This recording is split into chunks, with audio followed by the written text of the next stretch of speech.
ثم قال ابن سيرين رحمه الله تعالى: وإذا رأيت السفينة فهي نجاة.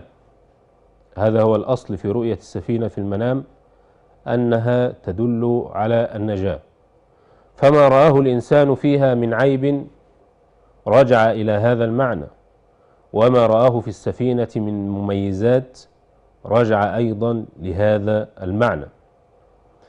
فالسفينة نجاة كما يقول، لكن طبعا مع إعمال القرائن الأخرى في الرؤية. فمثلا لو أن إنسانا ركب سفينة في المنام ثم غرقت، فيكون ذلك هلاكا له وليس نجاة له، فلا بد من النظر إلى باقي الرؤيا كاملة.